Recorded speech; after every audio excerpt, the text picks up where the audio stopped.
person from your past is preparing to reach you, and the words they're holding inside will leave you breathless.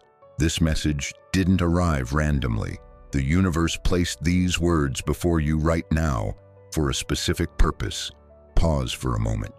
Clear your thoughts, because an individual stands at the threshold of making contact with you. Yes, this person is preparing to reach out, and the confession they carry has weighed down their soul for longer than you realize. They've lifted their phone countless times. This individual has rehearsed the conversation repeatedly in their imagination. They've looked at your contact information on their device. They've entered your digits, then deleted them immediately. They've convinced themselves, perhaps another time. But today carries a different energy. Something within their core is transforming. They cannot resist the magnetic force any longer. Why this particular moment? Because existence has been delivering harsh instructions. Reality diverged from their expectations. The temporary pleasures they pursued brought no inner tranquility.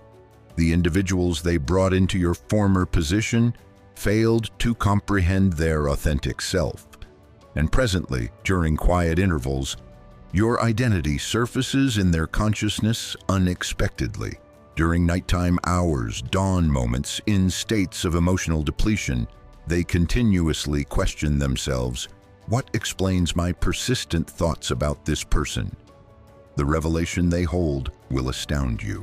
This conversation won't be ordinary. This isn't casual small talk. This isn't a polite status update. This represents a moment of raw honesty. They're preparing to acknowledge, my actions were incorrect.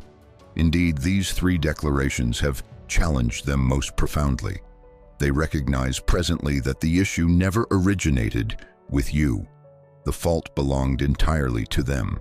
They regret ignoring your perspective. During that period, your voice went unheard. They believed their judgment was superior. They assumed departing would simplify their existence. However, their error was overlooking that you represented the sanctuary they undervalued. Presently, they comprehend. Your quietness carried significance. Your tolerance contained depth. Your affection possessed worth, and your absence created emptiness that nothing else has satisfied. Fear prevents them from making contact. Here's the astonishing reality. Terror fills them, not from absence of caring, but from caring excessively. They dread you've progressed forward, dread you won't respond, dread your tone will sound remote, dread they've permanently missed their opportunity. Therefore, they practice the conversation mentally. What if they disconnect? What if my sincerity isn't believed? What if timing has expired? The truth they genuinely wish to express. Should they finally make contact, their heart desires to communicate this. My feelings for you never ceased. I simply lacked knowledge of proper methods.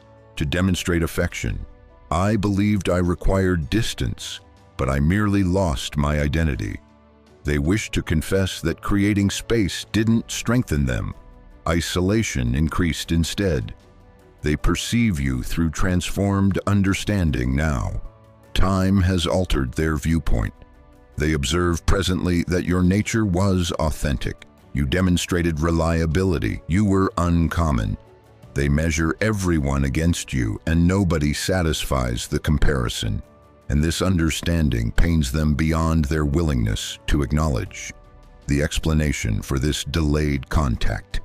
Another factor prevents their call currently. They're anticipating a signal. Something keeps informing them. Should you call presently, everything transforms fundamentally. And their intuition speaks truth. Because this exchange would resurrect feelings they attempted to suppress. But feelings don't vanish, they remain dormant, they intensify. They resurface with greater force. Your spiritual presence reaches them. Regardless of communication absence, regardless of physical separation, your essence still connects with theirs. They sense it whenever your thoughts turn toward them. You withdraw emotionally. You begin prioritizing your own development. And curiously, when you cease pursuing, they experience the impulse to reconnect. This communication won't be superficial. Should the call materialize, anticipate genuine disclosure, anticipate exposed vulnerability, anticipate emotional inflection in their speech, anticipate silent intervals, anticipate carefully selected language. This no longer concerns pride. This concerns authentic truth. Information you require understanding. You aren't awaiting them. You're evolving stronger without their presence. And that precisely explains why they recognize the void. Presently, sometimes individuals only grasp your significance when you discontinue demonstrating it. Concluding message of the initial section. Whether they contact today, tomorrow, or shortly, understand this. You were never erased from memory. You were never substituted. You were never without importance. They desire to establish contact because your presence transformed them in unexpected ways. And this recognition is finally propelling them toward their device. Second section. Following the call, subsequent events will alter everything. If you've arrived at section 2, comprehend this initially. Not every individual was destined to receive this message. This applies to those who sensed something shift following section 1. For those recognizing this bond isn't typical. Now let's explore deeper dimensions. The call doesn't commence as you anticipate. When the device finally sounds, silence follows. You respond to emptiness. You detect their respiration before verbal communication. They hadn't prepared for vocal trembling, yet it occurs because hearing you again reminds them of everything they attempted to erase. They immediately feel your spiritual energy. The instant you vocalize, something impacts them emotionally. Your voice registers as recognizable, yet more powerful, more peaceful, more centered, and this recognition astonishes them. They expected you'd still be anticipating. They assumed you'd project brokenness. Alternatively, you project someone who endured. They articulate something unanticipated. They don't initiate with apologetic statements. They begin with honest admission. I believed I had moved beyond you, but that's false. This represents the moment they finally cease self-deception. They acknowledge that despite their occupied schedule, despite other interactions, you remained perpetually present in their mental background. What makes this exchange feel burdensome? Because both participants sense it. The unexpressed communication, the recollections, the incomplete statements. Chemistry still exists there, but it's transformed presently. More developed, more cautious, more genuine. They recognize their errors. Here arrives the portion they avoided extensively.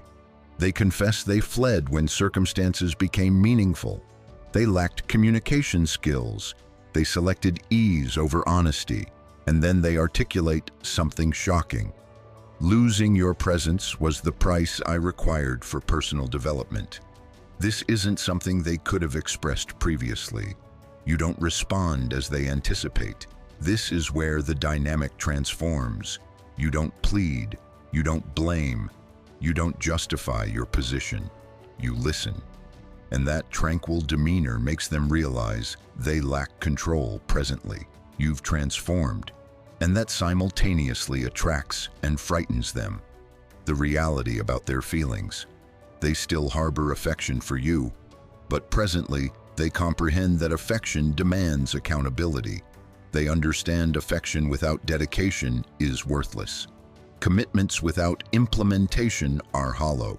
Language without reliability doesn't repair damage. And they know if they desire your return, they must demonstrate differently. What they request from you after everything is communicated, they pause. Then they inquire, does possibility still exist for our connection? This question transports fear, optimism, and remorse simultaneously. They're prepared for any response, yet hoping for one particular answer. Your silence communicates volumes. You don't hurry your reply, and during that interval they sense it. The authority has transferred. They comprehend presently. You aren't waiting, you are selecting. This is the pivotal moment. Whatever transpires subsequently depends on one element: implementation, not language, not feelings, not reminiscence. This call creates an opening, but only reliable dedication will determine if they progress through it. One crucial caution: this communication isn't guaranteed to produce reconciliation.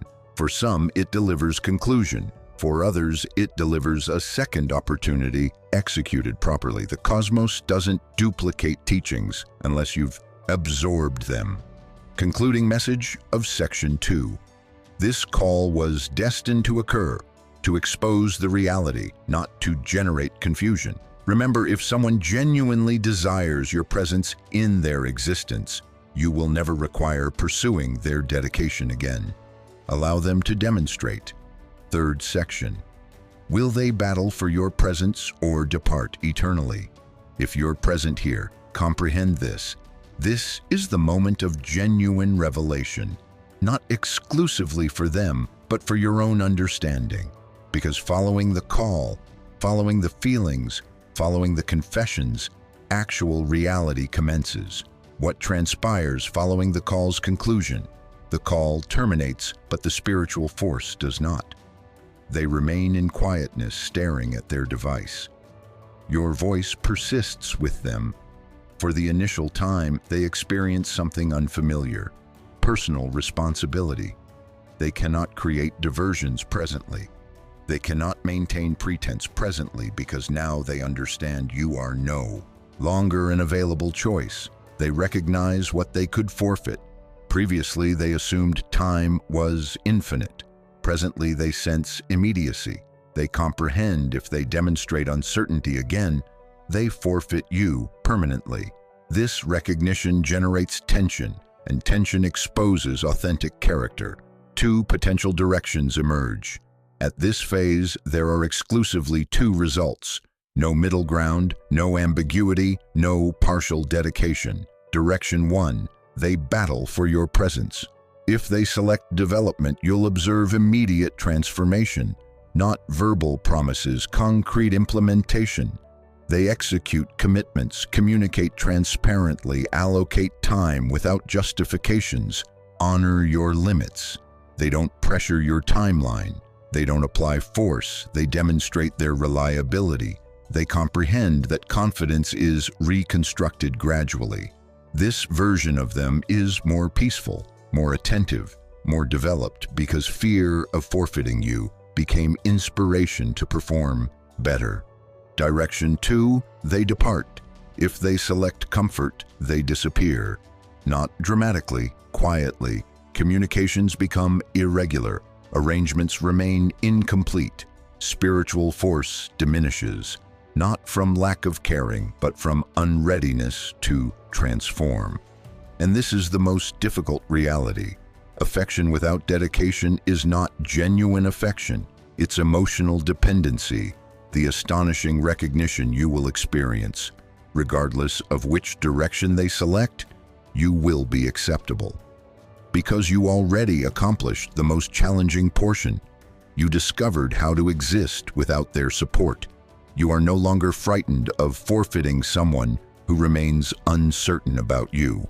What explanation exists? The cosmos brought this situation full circle. This connection returned not to duplicate suffering, but to examine development for them. Can they elevate their behavior for your benefit? Can you select your own welfare? Your authority is in your reaction. If they battle, you determine whether to create an opening. If they depart, you don't pursue. You appreciate the instruction and advance forward with greater strength. Regardless of outcome, you succeed. Concluding truth, you require hearing.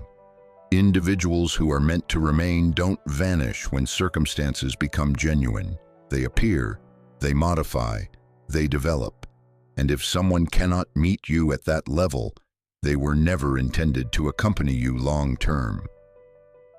Final message. The narrative concludes one of two methods: a healthier commencement or a peaceful conclusion. Both are blessings. Trust whatever develops. You are not forfeiting anything that was genuinely intended for your possession. Welcome to Psychology Wisdom. If you're fascinated by the concealed realities of consciousness and emotion, make certain to like this video and turn on notifications so you never miss a revelation that could transform your perspective.